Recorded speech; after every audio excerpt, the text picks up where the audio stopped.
Hi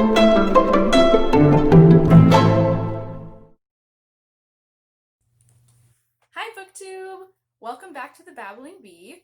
We're at a slightly different angle today. I'm sitting in a chair. There's a pumpkin present, which you probably won't be able to see for most of this video, but he's here keeping us company as we reach the end of October, which is crazy. And just so you know, my Christmas restraint, which is sketchy at the best of times, is on its last legs. So I mean, I'm not going to say Merry Christmas to you because some of you might find that rude at this stage, but just, I'm right on the edge. So, today we are going to do a quick and hasty BookTube newbie tag because I have to work in a few minutes. So I will have to restrain the babble as much as is humanly possible. Actually, I've already failed because I'm talking to you about pumpkins and Christmas, so, ooh, doesn't bode well. Yeah, I found this tag on Roz's channel. I think her name is Roz. She's at Scallydandling About the Books. Her channel is most delightful indeed.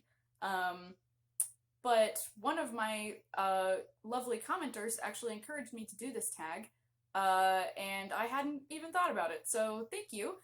And yeah, I'm looking down at my notebook, and so yeah, sorry that I'm not looking at you the entire time, but who knows if I ever am anyway, because viewfinders are hard and I have an astigmatism, so it's not really in the cards for me. Anyways, let's get into it. So the first question is, why did you start this channel? And I guess all I can really say is that I started the channel because I just thought it was high time that I did it. I have been a BookTube watcher for several years now, and a commenter for a couple of those years as well. So I definitely felt involved in that sense, but I just, you know you're getting to the point when you need to start the channel, when you're just like talking to yourself about your own reading in the shower. And I think that's a critical point when a nerdy reader realizes that she's got to do something about this. So yeah, that was my moment, and I was also encouraged to start my channel by Kate from Kate How, and I don't think that I would have had the courage to actually dive in if not for her. So thank you, Kate. In addition to being an inspiration in my life in every other way, thank you for encouraging me to do this thing that I'm doing. Okay, question 2. What are some of the fun or unique things that you bring to BookTube? Does everyone just like gag and want to die at this question? Because I definitely do.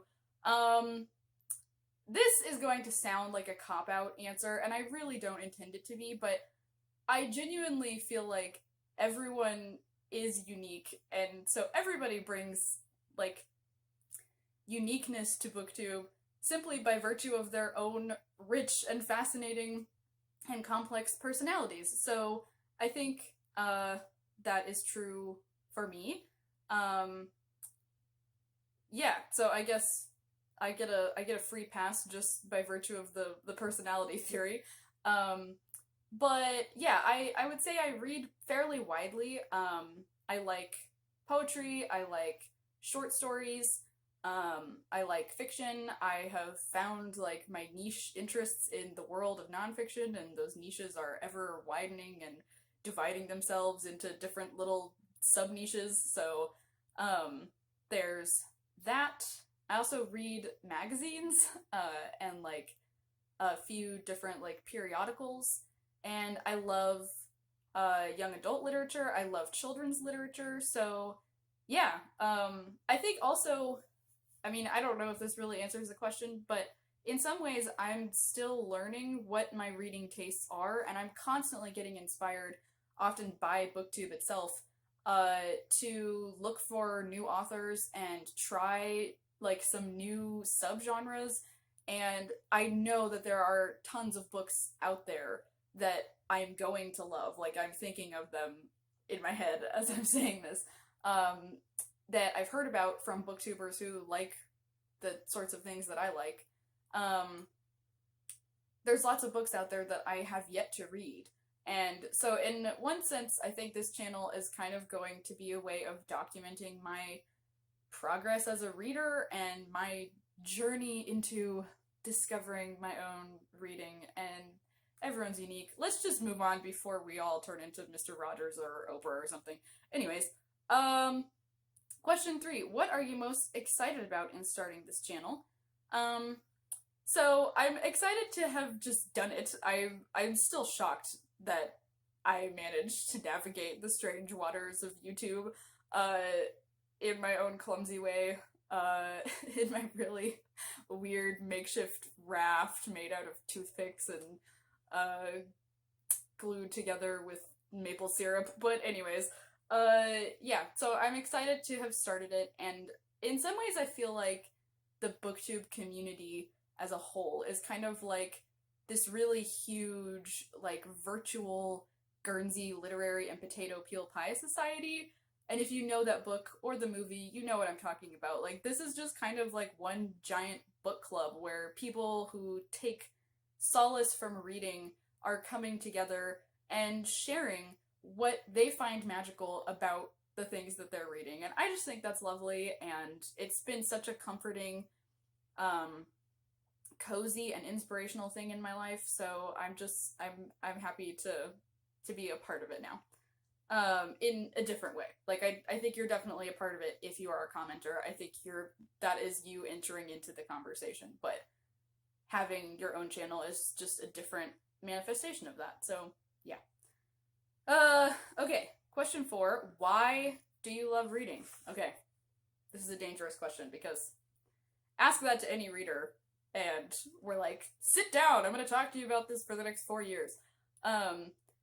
I love reading, I think, first and foremost because it is a tremendous and constant source of inspiration in my life, and I'm somebody who thrives off of inspiration. I almost need it to live, which sounds dramatic, but I have an old romantic poetic soul, and it demands lots of food in the form of poetry and art and movies and music and books. So yeah, I guess inspiration and soul food is the first reason that I love reading, but also I guess I kind of agree with Tolkien, who I'm pretty sure, wasn't it Tolkien who, like, just boldly said that, like, yeah, I do read for escapism. Like, I want to escape this mundane world, and he did that through the worlds that he created. And I'm definitely in that camp. I think you shouldn't be ashamed of reading for escapism. I think that's a big part of its purpose. I think escaping into other worlds and into beauty and imagination can help you get through this world with greater strength and fortitude and hope. And yeah, that's why I love reading. I depend on it for those things, I guess. Okay, question 5. What book or series got you into reading? So this is definitely a tough one to answer if you're someone who's been reading your whole life. Like, I'm not one of those people who didn't like reading for a long time and then got into it when I was older. I don't remember a time when I was not reading. So I think the most important reason for that is my family. My mom read to us, my dad read to us. He read us Harry Potter, the first couple of books, I think. My mom read to us, like, we all sat and she read it out loud. By we all, I mean mom, dad, my brother, and I. She read to us The Lion, the Witch, and the Wardrobe. So yeah, my paternal grandma first introduced me to Anne of Green Gables.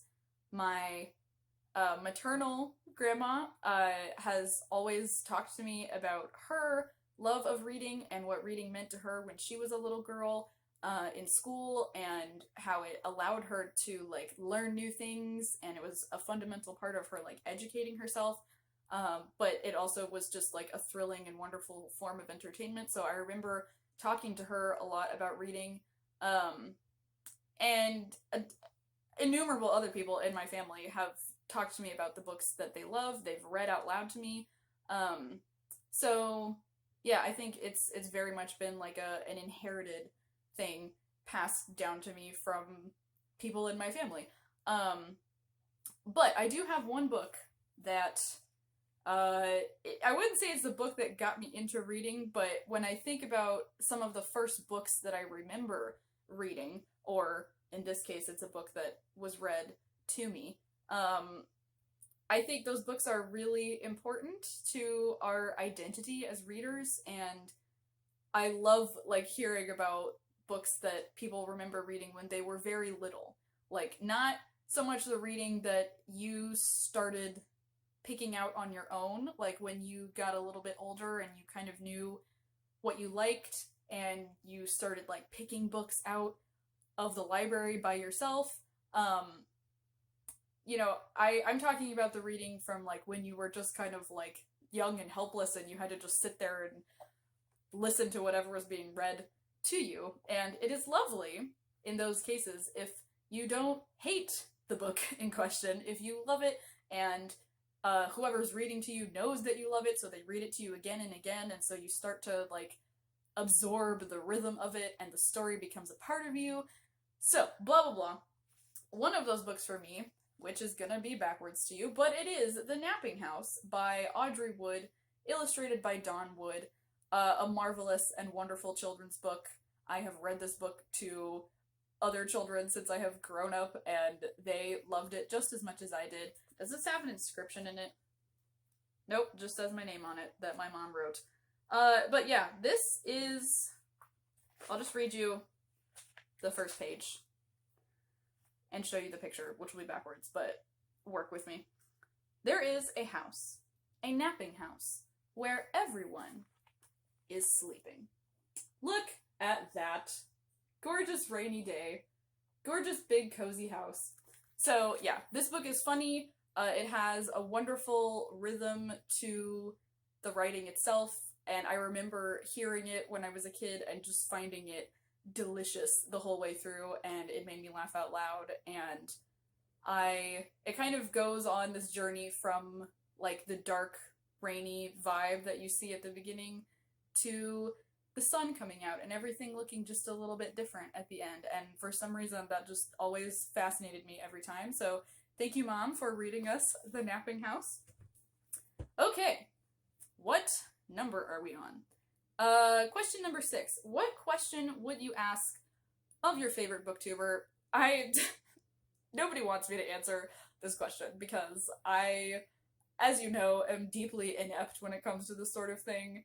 And I'm just kind of here, and the best thing I could do is just try to kind of like dog paddle and exist in this right now. So, and if I really started asking questions to you, all you favorite booktubers out there, I would just dissolve into abject hysteria, and you'd have to pick me up off the floor, and it would just be generally a disaster. So we'll just move right on.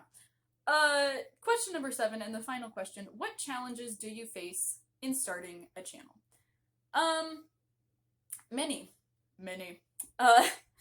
Yeah, there's a lot that I think I would consider challenging about this. Probably, I guess the thing that most worries me in some ways is like the flack that you will inevitably get when you put yourself out there on the internet. And you know, I'm just a sensitive little Hufflepuff, so not quite sure how I'm gonna deal with that, but yeah, I think otherwise, I mean, I feel like this is a really like cozy and welcoming community in general, so I'm not too worried about it. I think it also helps that I have intentionally started this channel with you know, putting some strictures on myself to not put too many strictures on myself. So like I don't have a set schedule for uploading. I'm just gonna do it as and when I have time and as and when I feel inspired to make videos. So I think approaching it in a relaxed way definitely helps. But yeah, that is it for my version of the BookTube newbie tag. I would love to know if you have a channel, if you did this tag, please link it in the comments, and let me know what any of your like foibles or struggles have been with starting your own channels. If you're thinking about starting a channel and you're scared, if I can do it, you can do it. And that is all we will say about that. Anyways, I hope your reading day is lovely, and I will see you for another video soon. Bye, guys!